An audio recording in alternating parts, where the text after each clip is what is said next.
Ukraine लगातार रूस पर बड़े हमले कर रहा है। उसने 72 घंटे के भीतर रूस पर 2 बड़े हमले किए हैं। यूक्रेन की सेना ने क्रीमिया ब्रिज को 1100 किलो का विस्फोटक लगाकर उसके एक हिस्से को उड़ा दिया, जिससे ब्रिज के एक हिस्से को बड़ा नुकसान पहुंचा। इससे पहले 1 जून को यूक्रेन ने रूस के 5 आर्मी बेसिस पर ड्रोन हमला किया था, जिसमें यूक्रेन ने रूस के 41 फाइटर जेट को तबाह करने का दावा किया था। अब क्रीमिया ब्रिज को उड़ाने का दावा यूक्रेन की सेना ने किया है। यूक्रेन की सुरक्षा सेवा के अनुसार इस हमले में टीएनटी विस्फोटक का इस्तेमाल किया गया। हमले में क्रीमिया ब्रिज को बड़ा नुकसान पहुंचाने का दावा किया गया है। बता दें कि ये ब्रिज रणनीतिक तौर पर रूस के लिए बेहद अहम है। ये रूस को क्रीमिया से जोड़ने वाला रणनीतिक और व्यापारिक रूप से अहम ब्रिज है। इससे पहले भी यूक्रेन इस ब्रिज को कई बार उड़ाने का प्रयास कर चुका है। क्रीमिया ब्रिज रूस और यूक्रेन दोनों के लिए ही रणनीतिक रूप से अत्यधिक महत्व रखता है। ये पुल रूस के मुख्य भूमि क्षेत्र को क्रीमिया से जोड़ता है। यह रूसी सेना के लिए हथियार, सैनिक और रसद इसी मार्ग से क्रीमिया और दक्षिणी यूक्रेन में भेजने का प्रमुख मार्ग है। ऐसे में यूक्रेन द्वारा इस पुल को नुकसान पहुंचाना या नष्ट करना रूसी सैन्य आपूर्ति की रीढ़ तोड़ने जैसा माना गया। बता दें कि ये पुल 2018 में बनाया गया था। रूस द्वारा क्रीमिया पर 2014 में किए गए कब्जे को स्थायी बनाने के प्रतीक के रूप में इसका निर्माण कराया गया था। यूक्रेन और पश्चिमी देशों के लिए ये पुल अवैध कब्जे का प्रतीक है। इसे निशाना बनाना रूस के मनोबल को कमजोर करने का यूक्रेन का एक बड़ा हमला माना जा रहा है। इस ब्रिज से व्यापार और पर्यटन के जरिए क्रीमिया की अर्थव्यवस्था रूस से जुड़ी हुई है। ऐसे में अगर ये ब्रिज नष्ट हो जाता है तो इससे रूसी आर्थिक और नागरिक जीवन पर भी बड़ा असर पड़ेगा। बता दें कि इससे पहले ऑपरेशन स्पाइडर वेब के जरिए यूक्रेन ने रूस के 41 वॉर प्लेन्स को 5 अलग अलग एयरबेस पर ड्रोन हमलों के जरिए नष्ट कर दिया। इसके बाद क्रीमिया ब्रिज का एक हिस्सा 1000 किलो से अधिक विस्फोटक का इस्तेमाल कर उड़ा दिया। इसके बाद से ही रूस के बदले और पुतिन के इंतकाम पर सारी दुनिया में आशंका जताई जा रही है। इस बीच यूक्रेनी अधिकारियों का कहना है कि रूस ने यूक्रेन के उत्तर पूर्वी सीमा पर अपने सैनिकों को 9 मील से ज्यादा आगे तक बढ़ा दिया है। रूस ड्रोन अटैक का जवाब सैनिकों के जरिए देना चाह रहा है। यूक्रेनी शहर सूमी में लगातार रूसी गोलीबारी और हमले जारी।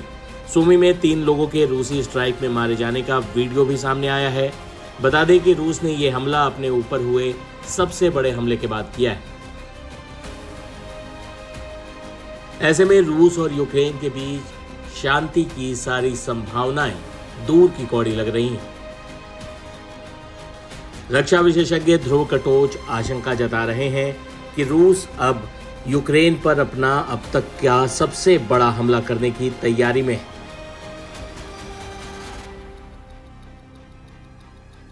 जो किसी भी पल यूक्रेन और उसके किसी सहयोगी देश पर भी हो सकता है।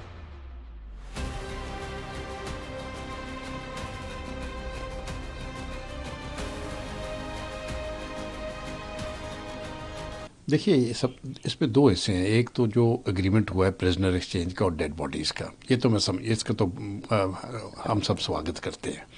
लेकिन दूसरी है कि सीज़ फायर ऑर्डर की सीज़ फायर नहीं होगा। तो मुझे नहीं लगता भी सीज़ फायर होने वाला है, और उसका कारण सीधा है। ये जो ड्रोन अटैक यूक्रेन की तरफ से हुआ है अमेरिकन ये रूस के एयरफील्ड्स पर, जिसके काफ़ी हद तक जो उनके स्ट्रेटेजिक एयरक्राफ्ट हैं, हैवी लिफ्ट और हैवी ड्यूटी एयरक्राफ्ट हैं, वो डिस्ट्रॉय हो गए हैं। तो इसके बाद रूस ने तो बदला लेना ही है। वो किसी भी हालत में इसको छोड़ेगा नहीं। और मुझे लगता है कि ये जो रूस का भी कार्रवाई होगी, ये अगले 24 घंटे के अंदर ही होने वाली है। वो ज़्यादा समय इस पर लगाएंगे नहीं। ये जो ड्रोन का अटैक हुआ है, इसको तो रूस को तो कोई शक नहीं है कि नेटो का हाथ है इसमें। यूक्रेन के पास खुद अपनी ताकत इतनी नहीं है कि वो इतना बड़ा हमला इस प्लानिंग के साथ कर ले। तो सैटेलाइट सपोर्ट और बाकी सपोर्ट उनको नेटो से मिला है इस ऑपरेशन को करने के लिए।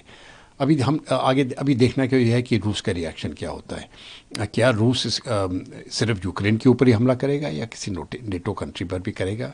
क्या वो न्यूक्लियर अटैक करेगा या क्या नहीं करेगा? ये सब एम्बिग्यूअस है। मुझे तो पूरा यकीन था जब ये लड़ाई शुरू हुई कि ये किसी भी हालत पे न्यूक्लियर अटैक तक पर नहीं जाएगा। लेकिन अब जाके मैं समझता हूँ कि तब्दीली जो सिचुएशन है वो तब्दीली हो गया है, और बेशक चांसेस कम हैं, लेकिन पहले तो 0 चांसेस थे, अभी 5% तक पहुँच गया है, जो मैं समझता हूँ न्यूक्लियर एस्केलेशन के लिए बहुत बड़ा परसेंटेज है। तो आगे वाले दिनों में देखने को आ जाएगा क्या हो रहा है, लेकिन मुझे लगता है सिर्फ 24 घंटे के अंदर ही स्थिति जो है वो स्पष्ट हो जाएगी कि आगे किस प्रकार से रूस किस प्रकार से एक्शन करता है, और उसके बाद क्या सीज़फायर होगा या नहीं होगा, फिर ये देखना पड़ेगा।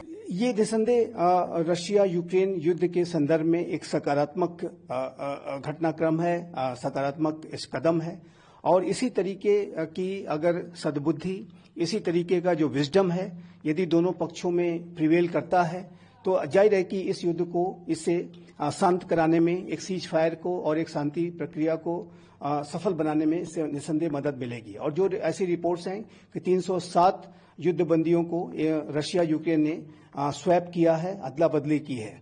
और लेकिन साथ ही साथ ये भी दिखाई देता है कि रशिया ने और यूक्रेन ने एक दूसरे के ऊपर हाल के समय में बड़े हमले किए, और रशिया ने अभी हाल के समय में अभी तक का इस रशिया यूक्रेन के युद्ध का फरवरी 2022 के बाद से सबसे बड़ा ड्रोन हमला भी किया, सबसे बड़ा एरियल हमला भी किया, और यूक्रेन ने भी रशिया की फोर्सेस को बड़े हमले के माध्यम से निशाना बनाया।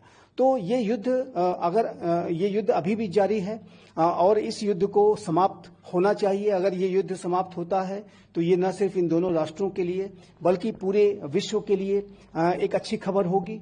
लेकिन वर्तमान समय में इस युद्ध के संबंध में जो निगोशिएशंस हैं वो अवश्य चल रहे हैं, लेकिन इसकी जो प्रक्रिया है जटिल दिखाई देती है। और रशिया यूक्रेन जिस तरीके से एक दूसरे के ऊपर अभी भी बड़े हमले कर रहे हैं और बड़े पैमाने पर एक दूसरे को क्षति पहुंचाना चाह रहे हैं, ऐसे में जाहिर है कि इस पूरी प्रक्रिया की जटिलता इससे साबित होती है। यूनाइटेड स्टेट्स ऑफ अमेरिका के राष्ट्रपति डोनाल्ड ट्रंप ने इसके ऊपर अपनी हैरानी भी व्यक्त की कि इतने बड़े हमले रशिया यूक्रेन के ऊपर कैसे कर रहा है।